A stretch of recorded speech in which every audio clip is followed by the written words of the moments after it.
নমস্কাৰ পলিটিক্যাল বাৰ্তালৈ স্বাগতম জনাইছোঁ আৰু ষ্টুডিঅ'ৰ মজিয়াত মই গিয়াছুদ্দিন আহমেদ। ৰাজ্যত অচিৰেই অনুষ্ঠিত হ'ব পঞ্চায়ত নিৰ্বাচন।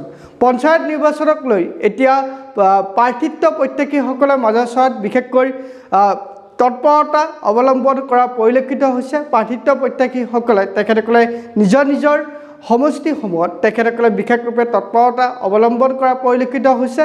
বিশেষকৈ প্ৰাৰ্থিত্বৰ দৌৰত আছে বৰক্ষেত্ৰী চৰ জিলা পৰিষদৰ আনোৱাৰা খাতুন। তেখেতৰ নাম বিশেষভাৱে চৰ্চিত হৈ পৰিছে আৰু তেখেতৰ সৈতে আমি ফোনযোগে সংযুক্ত হ'ব বিচাৰিছোঁ আনোৱাৰা খাতুনৰ সৈতে। আনোৱাৰা খাতুন ডাঙৰীয়ানী, আপোনাক এই মুহূৰ্তত আমি স্বাগতম জনাইছোঁ আমাৰ অনুষ্ঠানলৈ। আপোনাৰ নামটো বিশেষভাৱে চৰ্চিত হৈ পৰিছে। আপুনি প্ৰাৰ্থিত্ব লাভ কৰিব বুলি আপুনি আশাবাদীনে? নমস্কাৰ, আপোনালোকৰ চেনেলক মই মোৰ তৰফৰ পৰা স্বাগতম জনাইছোঁ। হয়, মোৰ নাম আনোৱাৰা খাতুন। হয়, মই 23/12 বৰক্ষেত্ৰী চৰ জিলা পৰিষদৰ ভাৰতীয় জনতা পাৰ্টীৰ সম্ভাৱ্য প্ৰাৰ্থী হিচাপে থিয় দিম।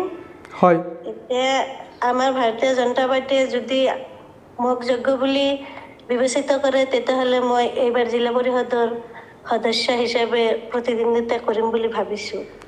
আপোনাক ৰাইজে কিয় ভোট দিব লাগে বা ৰাইজে আপোনাক কিহৰ ভিত্তিত আপোনাক ভোট দিব বুলি আপুনি নিজকে অনুধাৱন কৰে? আমাৰ ৰাইজৰ এটাই দাবী, আমাৰ চৰ অঞ্চলৰ যিখিনি ৰাস্তা ঘাট আৰু আপোনাৰ বানপানী সমস্যা, শিক্ষা ব্যৱস্থা, স্বাস্থ্য ব্যৱস্থা, এইবিলাক যিবিলাক আমি সমস্যাত ভুগি আছোঁ, হয়, সেই সমস্যাবিলাক দূৰ কৰাৰ কাৰণে ৰাইজে আমাক ভোট দিব বুলি আমি আশাবাদী। হয়, আৰু ৰাইজৰ ওচৰত আমি গৈ আছোঁ, ৰাইজে আমাক বহুত সঁহাৰি দিছে আৰু পিছলৈ দিম বুলি কৈ আছে।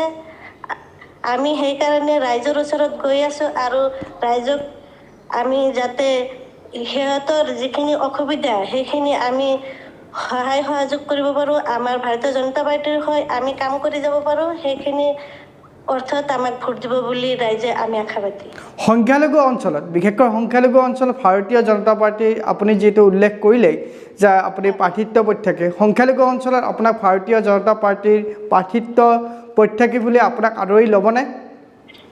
নিশ্চয়কৈ ল'ব। আপোনালোকে জানে যোৱা উপ নিৰ্বাচনত আমাৰ চামগুৰি বিধানসভা সমষ্টিত আমাৰ বিজেপি দলৰ প্ৰাৰ্থী, তাতে আমাৰ সংখ্যালঘুৰ মানুহ বহুতখিনি ভোট প্ৰদান কৰিছে।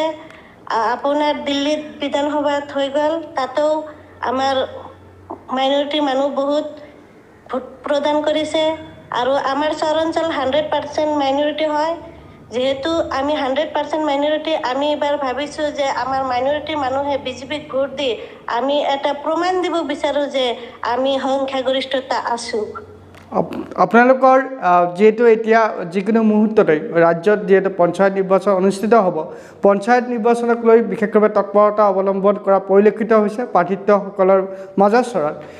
মোৰ প্ৰশ্নটো হৈছে যে আপোনালোকে আপোনালোকে নিৰ্বাচনত জয়ী হয়, নিৰ্বাচনত জয়ী হোৱাৰ পৰৱৰ্তী পৰ্যায়ত আপোনাৰ প্ৰথম কামটো আপুনি কি কাম কৰি ৰাইজৰ দৃষ্টি আকৰ্ষণ কৰিবলৈ সক্ষম হ'ব বা কোনটো কাম আপুনি নিৰ্বাচিত কৰিব, যিটো কামেই বৰ্তমান সময়ত বিশেষৰূপে আপোনালোকৰ অঞ্চলত বিশেষৰূপে চিহ্নিত হৈছে যে সেই কামটোৰ কাৰণেই ৰাইজে বিশেষৰূপে দুৰৱস্থা ভুগিবলগীয়া হৈছে? আপোনাৰ প্ৰশ্নটো মই ভালকৈ বুজি পোৱা নাই, অলপ বহলাই ক'লে মোৰ ভাল লাগিব। নিশ্চিতভাৱে আপুনি যেতিয়া আপুনি নিৰ্বাচনত জয়ী হ'ব বা আপোনাক ৰাইজে আপোনাক জয়যুক্ত কৰিব, জয়যুক্ত হোৱাৰ পিছত আপোনাৰ প্ৰথমটো কাম কি কাম হ'ব, যিটো কামে সেই অঞ্চলটোত আপুনি যিটো অঞ্চলত প্ৰতিনিধিত্ব কৰিব সেই অঞ্চলটোত বিশেষৰূপে সেই অঞ্চলটোৰ ৰাইজে সেই নিৰ্দিষ্ট কামটো কৰিবৰ বাবে আপোনাক বৰ্তমান সময়ত হেঁচা প্ৰদান কৰিছে বা সেই কামটো আপোনাৰ কাৰ্যকলাপ সম্পূৰ্ণ কৰিবৰ কাৰণে আপোনাক দাবী উত্থাপন কৰিছে এই মুহূৰ্তত। সেই কামটো কোনটো কাম ৰূপে আপুনি বিবেচিত কৰিব? হয় হয়, প্ৰথমতে মই ব্যৱস্থাটো ল'ম বুলি ভাবিছোঁ। যদি আল্লাহ বা ভগৱানে মোক জিকায়ে, মই শিক্ষা ব্যৱস্থাটো পোনপ্ৰথমতে লৈছোঁ। যিহেতু আমাৰ চৰ অঞ্চলত শিক্ষা ব্যৱস্থাটো অলপ কম হৈ আছে আৰু আমাৰ তাতে কলেজ বা ইউনিভাৰ্চিটি, হায়াৰ ছেকেণ্ডেৰী এইবিলাক নাই। যিহেতু আমাৰ চৰ অঞ্চলত নাই, আমাৰ ল'ৰা ছোৱালীবিলাক পঢ়িবলৈ আহিলে আমাৰ চৰ অঞ্চলৰ পৰা মোকালমা আৰু মুকলমা বৰক্ষেত্ৰী মহাবিদ্যালয়ত পঢ়িব লাগে, নহ'লে নলবাৰী গুৱাহাটী যাব লাগে।